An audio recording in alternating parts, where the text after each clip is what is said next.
시청자 여러분 안녕하십니까. 지금부터 저녁에는 한국문을 시작하겠습니다.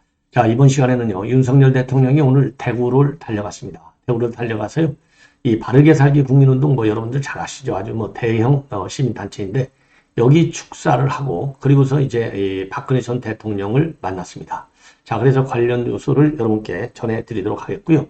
그 다음에는 이제 인유한 위원장이 지금 오늘이요, 김종인 비대위원장을 만났습니다. 자, 그래서 김종인 비대위원장과 나눈 대화를 여러분께 말씀을 드리도록 하겠습니다. 자, 그리고요, 또 이제 문재인이가, 이게 참 문제가 많네요. 문재인이가 이 윤미향을 만나서, 윤미향이가요, 자기 이제 윤미향 1, 2심 전부 유죄 판결을 받았지 않습니까? 이게 무죄라고 하는 취지를 밝히는 책을 썼어요. 요 책을 가지고 문재인을 만났는데, 자, 끼리끼리 만난 인간들이 아닌가, 이런 생각이 들어요. 그래서 요 내용도 전해드리도록 하겠습니다.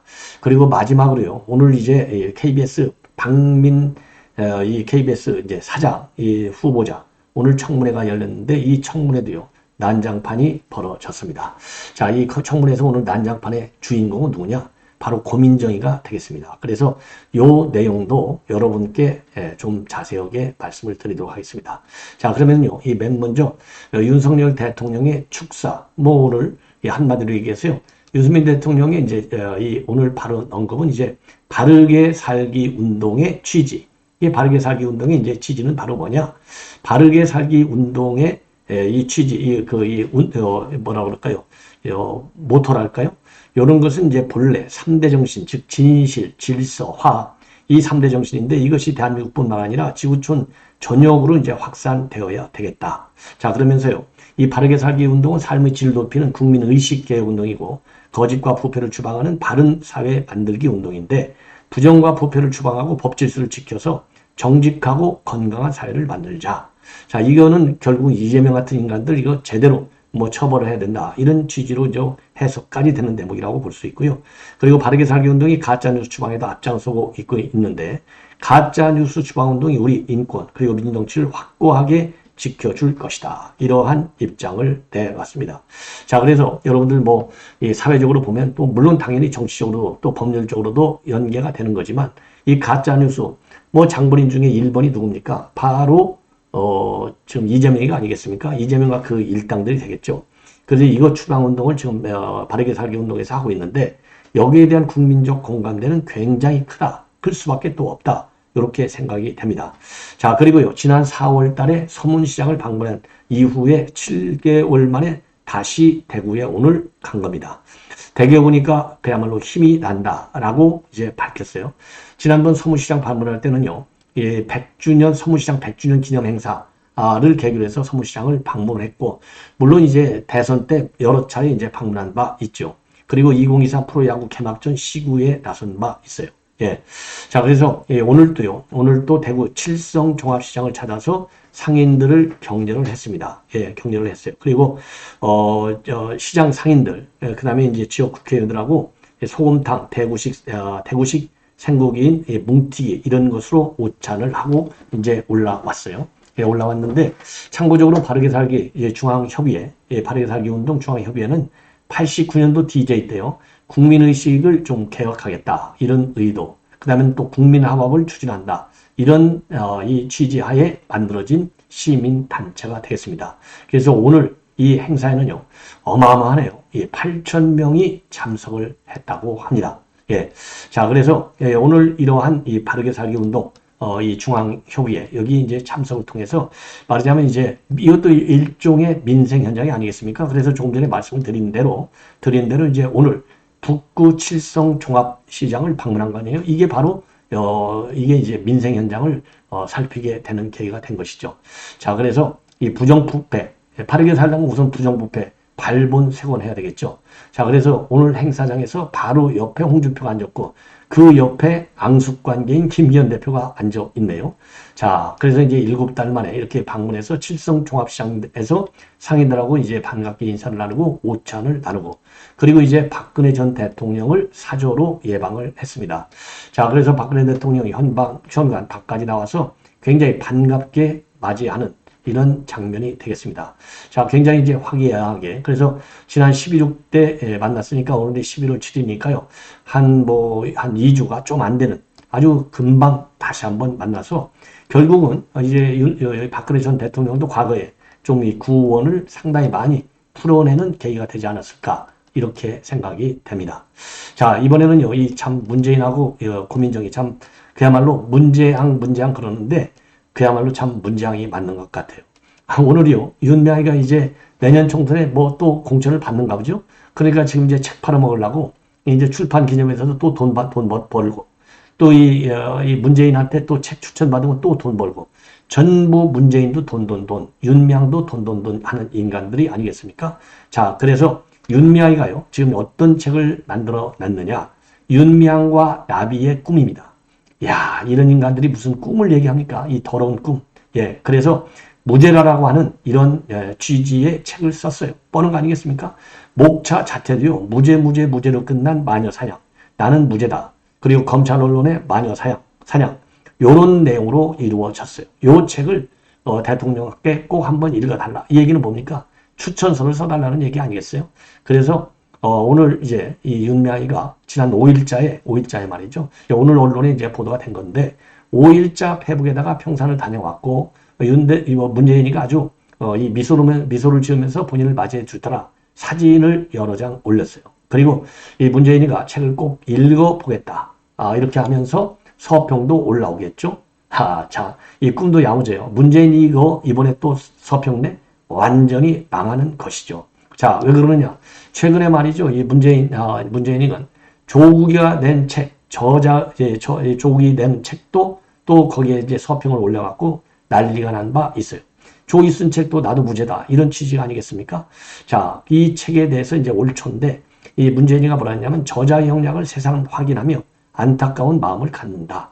예, 요렇게 이걸 입장을 밝혀갖고, 그때도 야, 이거 지금 법치주의, 전직 대통령도 지켜야 되는데 법치주의를 무시하고 그러면 결국 국민들을 갖다가 우롱하는 것 아니냐, 이런 비판이 나온 바 있어요. 자, 그런데 이 윤미향의 이런 책, 그러니까요, 이런 책을 가지고 또 뭐 이 서평을 쓰고 책 읽기를 권해?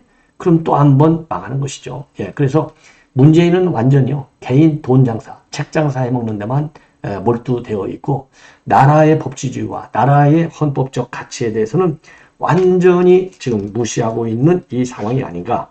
예, 파렴치범으로 몰릴 수밖에 없는 게 아닌가, 이런 생각이 들어요. 물론 문재인이가 개인적으로 보면요, 이 위안부 피해자들의 명예회복을 위해서 최선을 다하겠다, 그러면서 위안부 피해자 기림의 날, 이런 것도 2019년도에 지정한 바 있어요. 자, 그런데 아무리 그렇다고 하더라도 윤미향같이 썩어빠진 시민단체 인사를 갖다가 비례대표까지 준 이 문재인의 그야말로 문제앙적 사고가 아니겠습니까? 자, 그런데 그야말로 그런 그 사정, 2심에서 굉장히 강하게 이 죄목을 다 인정받았잖아요. 그럼에도 반성은커녕 이 무죄를, 아까 이제 책 제목에서 여러분들 읽을 수 있듯이 무죄를 주장하는 책을 펴냈어? 이건 법치주의를 근본을 무너뜨리는 아주 파렴치범이 아니냐. 예. 자, 그래서요. 그래서 이 책은 그야말로 불매 운동을 벌여야 될 것이 아닌가, 이렇게 생각이 들어요. 자, 이번에는 말이죠, 이뇨한과 김종인과의 관계에 관해서 말씀을 드리겠습니다. 자, 한마디로 얘기해서 이제 오늘 이뇨한하고 이제 김종인하고 이제 만났는데, 요거를 보면 이제 기본적으로 뭐냐, 김종인 위원장 이거 약 처방 아주 잘 됐다, 이러한 입장을 내놨습니다. 근데 문제는 뭐냐, 아무리 의사가 처방을 잘해도 환자가 먹어야 되는데 이 환자가 먹질 않는 게 문제다. 쉽게 얘기해서 그거예요. 그럼 환자가 누구냐? 여기서 김종인이가 얘기하는 환자는요, 윤석열 대통령을 얘기하는 거 아니겠습니까? 왜냐? 지금 이제 이준석이도 당을 안 만들려면 그야말로 서울에 있는 환자가 달라져야 된다. 이 얘기는 서울에 있는 환자 한 명은 윤 대통령이고 한 명은 이제 김기현을 얘기하는 거잖아요. 그래서 김기현 이 대표의 지도부 사퇴를 요구하는 거나 마찬가지예요. 이게 지도부가 없어져야만이, 암적 존재니까 없어져야만이 이제 치유가 된 걸로 보고 당을 안 망겠다는 것이고, 그 윤 대통령의 이 환자, 이거는 이제 윤 대통령이 지금 국정기조를 전부 다 바꿔라. 이재명이 얘기하는 거 똑같아요. 요거가 이제 이준석이가 얘기한 환자인데, 이 김종인이도 환자 진단은 잘했어. 예, 그러니까 내고 있는 거. 중진들의 험지 출마 또는 불출마. 요거, 잘한 거라 이런 얘기가 아니겠어요? 예, 그리고 징계, 조치 해제한 거. 이거 잘한 건데, 이거 환자가 안 먹고 있는 거 아니냐? 왜? 이준석이하고 홍준표가 계속 반발하고 있잖아요. 그러니까 요거는 안 받아 먹는 걸로 보고 있어요. 그래서 처방은 잘했다라고 하면서 한쪽으로는 그러니까 이뇨한 위원장이 잘하고 있다. 그리고 다른 한쪽으로는 여전히 김기현 대표와 윤석열 대통령은 잘못하고 있다. 이런 프레임을 짜고 가는 거예요. 예. 그런 김종인 위원장이 이제 발언이 있었고, 그 다음에 이제 김종인 위원장의 발언 중에 또 하나는요, 말하자면은요, 그러니까 지금 양극화 문제, 그 사회적으로 보면 양극화 문제가 굉장히 심한데, 이 양극화 문제에 관해서 별다른 조치를 하고 있지 않다. 요거를 지금 또다시 지적을 하고 나섰어요. 그래서 현재의 당정이 양극화 문제를 해결할 의지를 보이지 않기 때문에 국민 마음이 돌아오지 않는 거다. 예, 그래서 국민의힘은 좋은 정강 정책을 가지고 있는데도 노력하지 않고 있어서 이런 상황이 벌어진 것이다. 이렇게 입장을 내놓고 있습니다. 자, 그러면서요, 이제 혁신위원장, 이게 굉장히 참 어렵다. 왜 어렵냐? 권한이 제한되어 있는 것이 위에는 대표가 있고 그 위에는 대통령. 이 두 단계가 있어서 운신폭이 주할 수밖에 없는데, 그럼에도 불구하고 혁신위원장으로서 자기 소신을 관철하려고 하면 어떻게 해야 하는지를 잘 판단하라. 이렇게 조언을 했다고 합니다.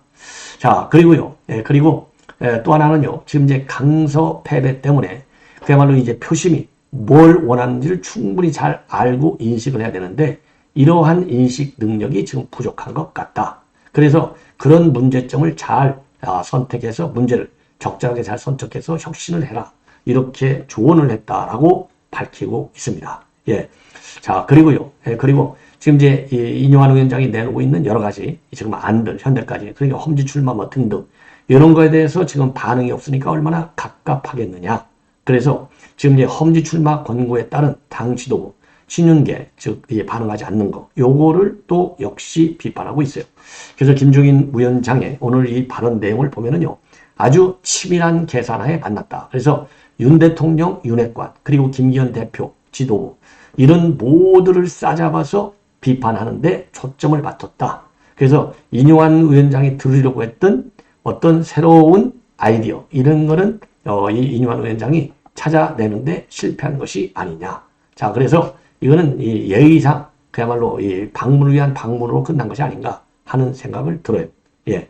자, 그리고 이준석 신당에 관해서는 전혀 언급을 하지 않았다. 이렇게 밝히고 있고요. 그러니까 이준석에 관해서는 일제 언급이 없었는데, 신당을 만드는 것과 관련해서는 이 김종인은 절대 힘을 실거나 아니면 개입하지 않겠다라고 밝혔다고 합니다. 이거 완전한 거짓말이죠. 자, 그러니까 이제 김종인 비토 세력이 우리 국민의힘에도 상당하지 않습니까? 그렇기 때문에 이런 비토 세력이 나타나면, 자극하면 이준석의 신당의 탄력이 받기가, 힘을 받기도 또 어려운 것 아니겠어요? 요거야 뭐 어린애도 다 아는 거 아니겠어요? 그러한 네거티브한 영향을 배제하기 위해서 딱 잘라서 신당에는 내가 참여하지 않는다. 이렇게 언급한 것으로 보입니다. 자, 그리고요. 오늘 이제 만나러 들어가기 전에 이 인용한 위원장이 밝힌 내용을 보면은, 김종인은 이 박정희 대통령 때 건강보험을 제시한 분 아니냐. 그 여야를 넘나들면서 정치 경험이 많기 때문에 한번 뵙고 싶다. 그래서 왔다 이거죠. 야, 그리고 이제 대통령 측근들 결단과 관련한 이 화답 전화가 있었느냐. 그랬더니요, 말을 확 돌려요. 아, 이거 새로운 얘기 합시다. 그래서 대구 내려가서 뭘 할 건지 미래에 대해서 얘기하자. 대군 이렇게 이제 말을 돌렸고요. 그리고 측근 결단과 관련된 데드라인은 언제냐? 그랬더니요, 이거 다 나온 거 아니냐? 이제는 미래 얘기, 청년, 일자리, 민생 문제 이런 거를 얘기해야 되겠다. 이렇게 입장을 밝히면서 민감한 문제에 관해서는요, 나름대로 이뇨한 위원장이 상당히 이제 조심하는 모양새를 취하는 거 있다. 이렇게 보여집니다. 자, 이번에는 이제 마지막으로 이 KBS 이 청문회, 오늘 방민청문회가 열렸어요. 방민청문회가 난장판이 됐습니다. 이 난장판이 된 결정적 요인은 바로 고민정의가 만들었다. 이렇게 보여져요. 그래서 이 고민정의가 말이죠. 위원장을 갑질한다. 왜 갑질하냐?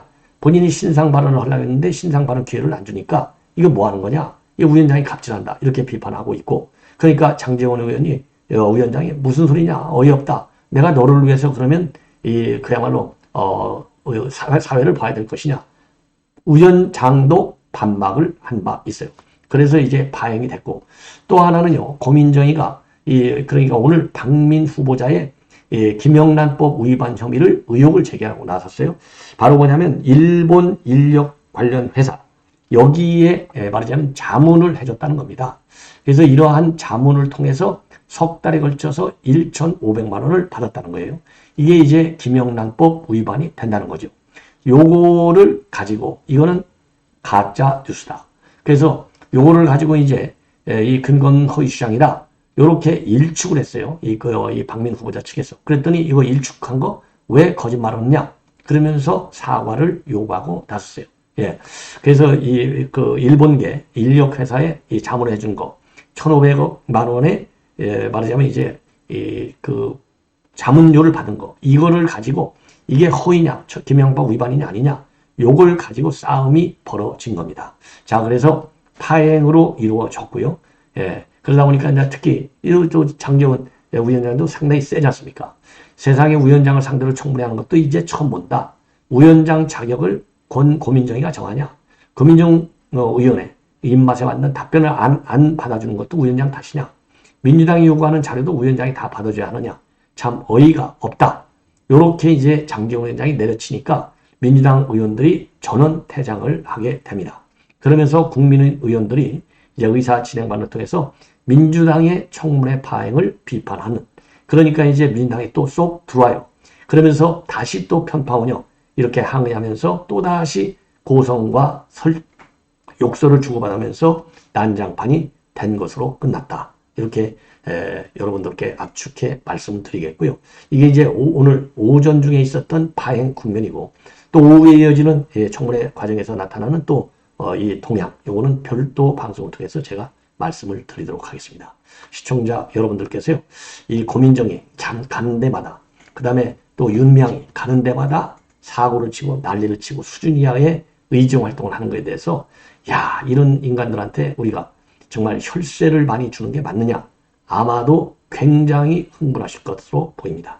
시청자 여러분, 대단히 고맙습니다.